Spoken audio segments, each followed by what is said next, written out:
অভ্যুত্থান বাংলাদেশের জাতীয় জীবনের একটি উল্লেখযোগ্য ঘটনা।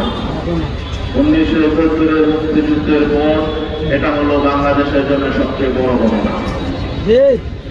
এটা কোনো স্বাভাবিক ঘটনা নয়, এটা কোনো স্বাভাবিক ঘটনা নয়। ক্ষমতা পরিবর্তনের আন্দোলন ছিল না।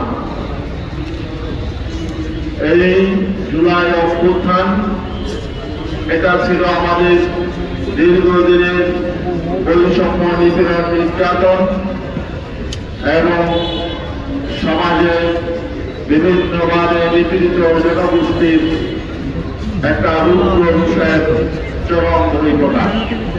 হঠাৎ করে এটা হয়ে গেছে বিষয়টা এমন নয়। 1971-এর পর থেকে মানুষের মনে যে ক্ষোভ তারা উঠেছে, এটা সর্বশেষ বহিঃপ্রকাশ ঘটেছে 2024 সালের 5ই আগস্ট। অতএব এই জুলাই অভ্যুত্থান এবং 5ই আগস্টের এই যে ঘটনা, এই ঘটনা থেকে আমাদেরকে শিক্ষা নিতে হবে। অতীতে যারা আমরা দেশ পরিচালনা করেছি, আমার মনে হয় তাদের জন্য বেশি শিক্ষা দরকার। আমরা অত্যন্ত দুঃখজনকভাবে লক্ষ্য করছি, অতীতে যারা দেশ পরিচালনা করেছে তারা এর থেকে কিছুই শিখে না, কিছুই শিক্ষা নেয় নাই, যে কারণে আমাদের জনগণের মধ্যে অনেকটাই হতাশা বিরাজ করছে। আজকে একটি বড় রাজনৈতিক দল বলেন যে আমরা নির্বাচনের কথা বললেই অনেকেই সমালোচনা করে।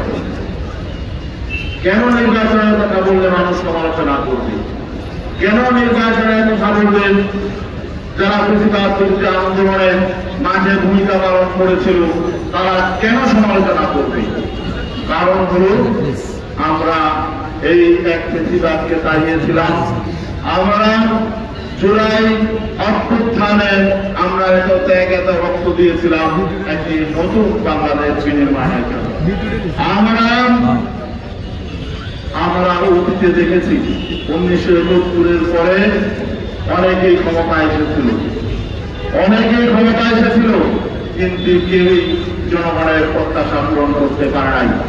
কেউই জনগণের জন্য, দেশের জন্য রাজনীতি করে নাই।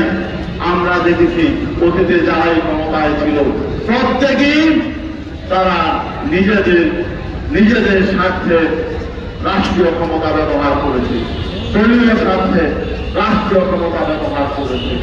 তারা আঙুল ফুলে পরামর্শ হয়েছে, কিন্তু জনগণের ভাগ্যের কোনো পরিবর্তন হয় নাই। অতীতে প্রতিহিংসা রাজনীতি হয়েছে, জিজ্ঞাসার রাজনীতি হয়েছে, কর্তৃত্ববাদী রাজনীতি হয়েছে। যারা এই ক্ষমতায় গেছে তারাই শোষণে পরিণত হয়েছে, দুঃশাসন চালিয়েছে, দুর্নীতি চালিয়েছে, কর্তৃত্ববাদী শাসন চালিয়েছে, নির্যাতন, নিপীড়ন চালিয়েছে। যারা ক্ষমতায় ছিল তারাই শুধু স্বাধীনতা সুফল ভোগ করেছে, বাকি অন্য সকল নাগরিক তারা যেন একটি পরাধীন রাষ্ট্রে বসবাস করেছে। আপনারা কি সেই অতীতে আবার ফিরে যেতে চান? বাংলাদেশের মানুষ এই অতীতের রাজনীতি ফিরে যেতে চায় না, অতীতের দুঃশাসন আর দেখতে চায় না, অতীতের কর্তৃত্ববাদ